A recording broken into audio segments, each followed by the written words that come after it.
श्रीगणेशाय नमः। श्रीमहागौर्यै नमः। महागौरी स्तोत्रम्। श्वेतेभ्यसे समारूढा श्वेतांबरधरा शुचिः महागौरी शुभं दद्यान् महादेव प्रमोददा। या देवी सर्वभूतेषु महागौरी रूपेण संस्थिता। नमस्तस्यै नमस्तस्यै नमस्तस्यै नमो नमः। ध्यानं वन्दे वाञ्छितकामार्थे चन्द्रार्धकृतशेखराम्। सिंहारूढा चतुर्भुजा महागौरी यशस्विनी। पूर्णेन्दुनिभां गौरी सोमचक्रस्थिताम् अष्टमं महागौरी त्रिनेत्रां। वराभीतिकरां त्रिशूलडमरुधरां महागौरी भजे। पट्टाम्बरपरिधानां मृदुहास्यानालङ्कारभूषितां। मञ्जीरहारकेयूर किङ्किणीरत्नकुण्डलमण्डितां। प्रफुल्लवन्दना पल्लवाधरां कान्तकपोलां त्रैलोक्यमोहनं। कमनीयां लावण्यां मृणालां चन्दनगन्धलिप्तां। स्तोत्रम् सर्वसङ्कटहन्त्री त्वं हि धन ऐश्वर्यप्रदायिनी। ज्ञानदा चतुर्वेदमयी महागौरी प्रणमाम्यहम्। सुखशान्तिदात्री धनधान्यप्रदायिनी। डमरुवाद्यप्रिया अद्या महागौरी प्रणमाम्यहम्। त्रैलोक्यमङ्गलं त्वं हि तापत्रयहारिणी। वददं चैतन्यमयी महागौरी प्रणमाम्यहम्। कवचम् ओंकारः पातु शीर्षो मां। ह्रीं बीजं मां हृदयो। क्लीं बीजं सदा पातु नभोग्रहो च पादयो। ललाटं कर्णो हुं बीजं पातु महागौरी मां। नेत्रं घ्राणो कपोतचिबुको पट् पातु स्वाहा मां सर्ववदनो। या देवी सर्वभूतेषु महागौरी रूपेण संस्थिता। नमस्तस्यै नमस्तस्यै नमस्तस्यै नमो नमः। श्वेतेभ्यसे समारूढा श्वेतांबरधरा शुचिः महागौरी शुभं दद्यान् महादेव प्रमोददा। या देवी सर्वभूतेषु महागौरी रूपेण संस्थिता। नमस्तस्यै नमस्तस्यै नमस्तस्यै नमो नमः। ध्यानं वन्दे वाञ्छितकामार्थे चन्द्रार्धकृतशेखरां। सिंहारूढा चतुर्भुजा महागौरी यशस्विनी। पूर्णेन्दुनिभां गौरी सोमचक्रस्थिताम् अष्टमं महागौरी त्रिनेत्रां। वराभीतिकरां त्रिशूलडमरुधरां महागौरी भजे। पट्टाम्बरपरिधानां मृदुहास्यानालङ्कारभूषितां। मञ्जीरहारकेयूर किङ्किणीरत्नकुण्डलमण्डितां। प्रफुल्लवन्दना पल्लवाधरां कान्तकपोलां त्रैलोक्यमोहनं। कमनीयां लावण्यां मृणालां चन्दनगन्धलिप्तां। स्तोत्रम् सर्वसङ्कटहन्त्री त्वं हि धन ऐश्वर्यप्रदायिनी। ज्ञानदा चतुर्वेदमयी महागौरी प्रणमाम्यहम्। सुखशान्तिदात्री धनधान्यप्रदायिनी। डमरुवाद्यप्रिया अद्या महागौरी प्रणमाम्यहम्। त्रैलोक्यमङ्गलं त्वं हि तापत्रयहारिणी। वददं चैतन्यमयी महागौरी प्रणमाम्यहम् कवचम् ओंकारः पातु शीर्षो मां ह्रीं बीजं मां हृदयो क्लीं बीजं सदा पातु नभोग्रहो च पादयो ललाटं कर्णो हुं बीजं पातु महागौरी मां नेत्रं घ्राणो कपोतचिबुको पट् पातु स्वाहा मां सर्ववदनो या देवी सर्वभूतेषु महागौरी रूपेण संस्थिता नमस्तस्यै नमस्तस्यै नमस्तस्यै नमो नमः श्वेतेभ्यसे समारूढा श्वेतांबरधरा शुचिः महागौरी शुभं दद्यान् महादेव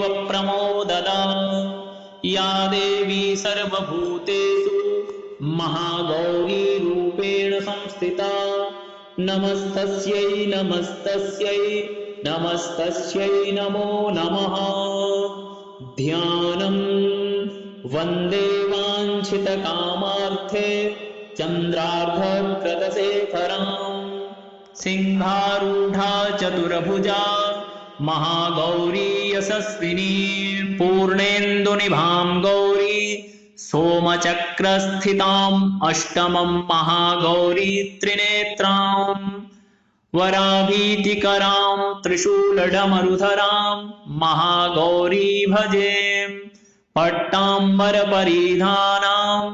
मृदुहास्यानालङ्कारभूषितां मञ्जीरहारकेयूर किङ्किणीरत्नकुण्डलमण्डितां प्रफुल्लवन्दना पल्लवाधरां कान्तकपोलां त्रैलोक्यमोहनं कमनीयां लावण्यां मृणालां चन्दनगन्धलिप्तां स्तोत्रं सर्वसङ्कटहन्त्री त्वं हि धन ऐश्वर्यप्रदायिनी ज्ञानदा चतुर्वेदमयी महागौरी प्रणमाम्यहम् सुखशान्तिदात्री धनधान्यप्रदायिनी डमरुवाद्यप्रिया अद्या महागौरी प्रणमाम्यहम् त्रैलोक्यमङ्गलं त्वं हि तापत्रयहारिणी वददं चैतन्यमयी महागौरी प्रणमाम्यहम् कवचम् ओंकारः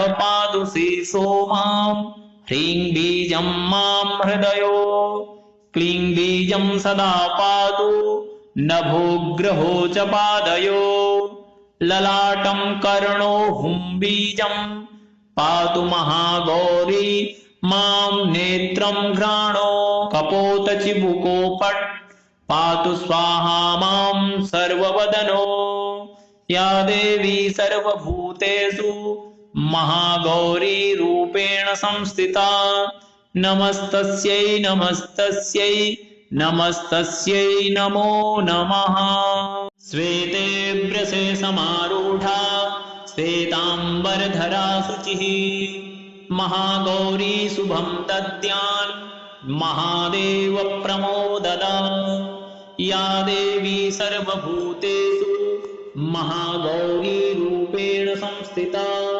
नमस्तस्यै नमस्तस्यै नमस्तस्यै नमो नमः ध्यानं वन्दे वाञ्छितकामार्थे चन्द्रार्धकृतशेखरां सिंहारूढा चतुर्भुजा महागौरी यशस्विनी पूर्णेन्दुनिभां गौरी सोमचक्रस्थिताम् अष्टमं महागौरी त्रिनेत्रां वराभीतिकरां त्रिशूलडमरुधरां महागौरी भजे पट्टाम्बरपरिधानां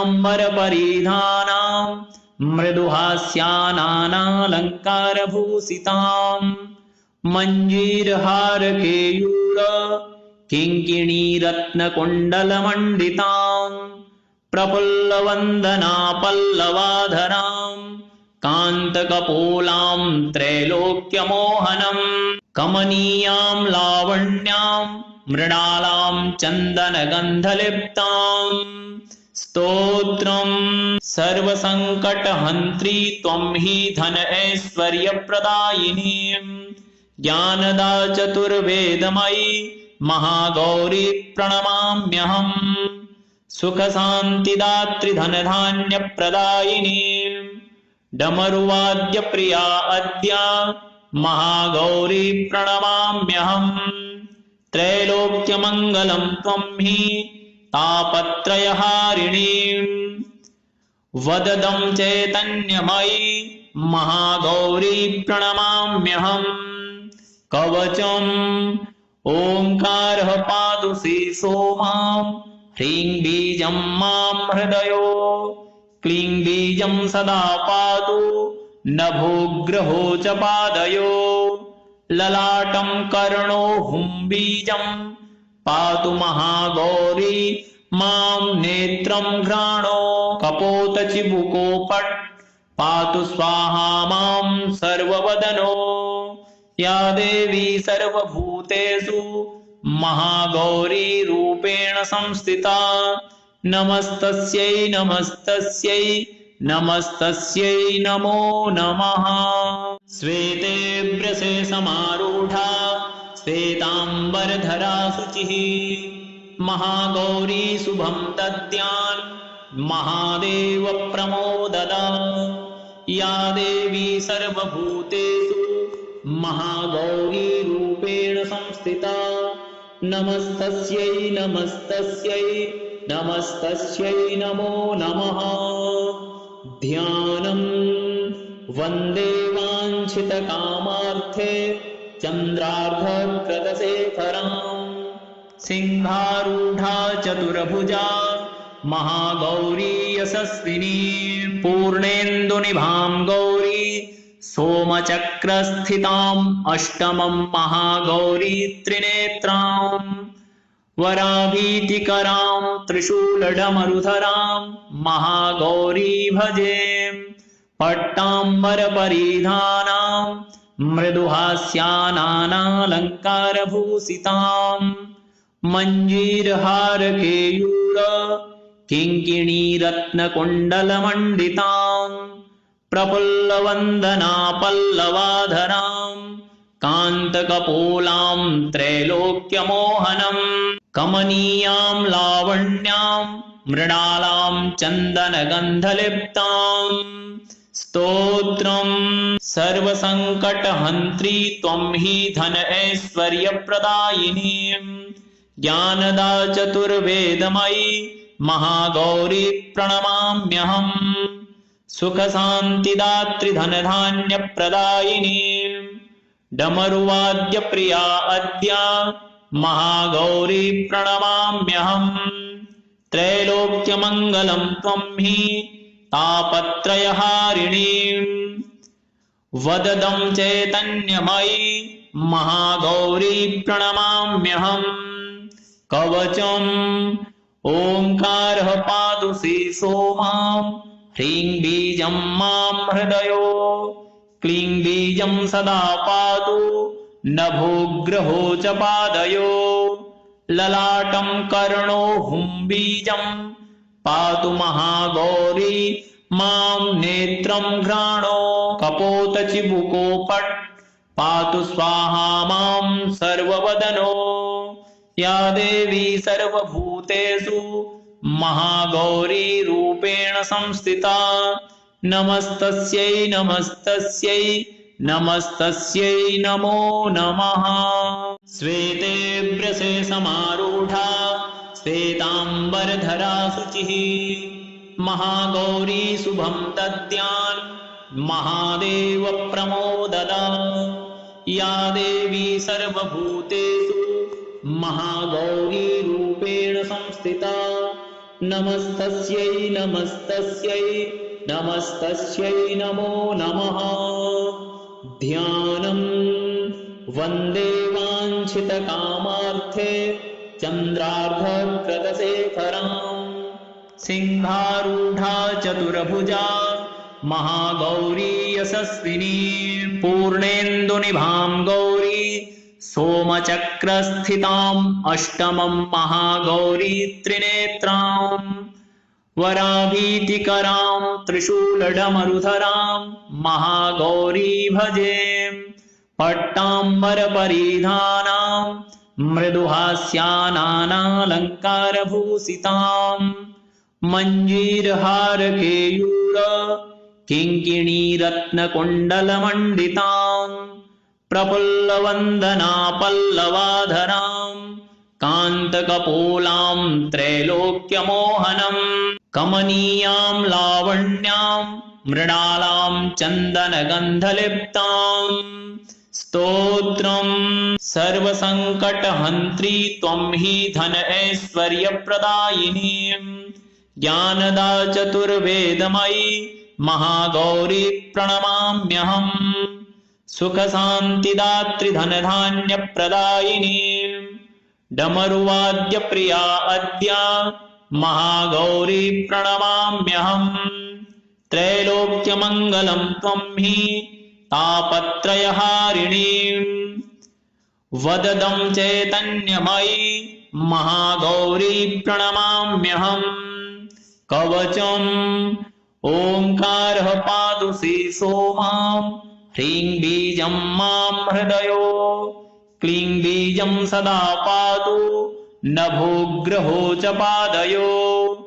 ललाटं कर्णो हुं बीजं पातु महागौरी मां नेत्रं घ्राणो कपोतचिबुको पट् पातु स्वाहा मां सर्ववदनो या देवी सर्वभूतेषु महागौरी रूपेण संस्थिता नमस्तस्यै नमस्तस्यै नमस्तस्यै नमो नमः श्वेतेभ्यसे समारूढा श्वेतांबरधरा शुचिः महागौरी शुभं दद्यात् महादेव प्रमोददा या देवी सर्वभूतेषु महागौरी रूपेण संस्थिता नमस्तस्यै नमस्तस्यै नमस्तस्यै नमो नमः ध्यानं वन्दे वाञ्छितकामार्थे चन्द्रार्धकृतशेखरां सिंहारूढा चतुर्भुजा महागौरी यशस्विनी पूर्णेन्दुनिभां गौरी सोमचक्रस्थिताम् अष्टमं महागौरी त्रिनेत्रां वराभीतिकरां त्रिशूलडमरुधरां महागौरी भजे पट्टाम्बरपरिधानां मृदुहास्यानालङ्कारभूषितां मञ्जीरहारकेयूर किङ्किणीरत्नकुण्डलमण्डितां प्रफुल्लवन्दना पल्लवाधरां कान्तकपोलां त्रैलोक्यमोहनं कमनीयां लावण्यां मृणालां चन्दनगन्धलिप्तां स्तोत्रं सर्वसङ्कटहन्त्री त्वं हि धन ऐश्वर्यप्रदायिनी ज्ञानदा चतुर्वेदमयी महागौरी प्रणमाम्यहम् सुखशान्तिदात्री धनधान्यप्रदायिनी डमरुवाद्यप्रिया अद्य महागौरी प्रणमाम्यहम् त्रैलोक्यमङ्गलं त्वं हि तापत्रयहारिणी वददं चैतन्यमयी महागौरी प्रणमाम्यहम् कवचम् ओंकारः पातु शीर्षो मां ह्रीं बीजं मां हृदयो क्लीं बीजं सदा पातु नभोग्रहो च पादयो ललाटं कर्णो हुं बीजं पातु महागौरी मां नेत्रं घ्राणो कपोतचिबुको पट् पातु स्वाहा मां सर्ववदनो या देवी सर्वभूतेषु महागौरी रूपेण संस्थिता नमस्तस्यै नमस्तस्यै नमस्तस्यै नमो नमः।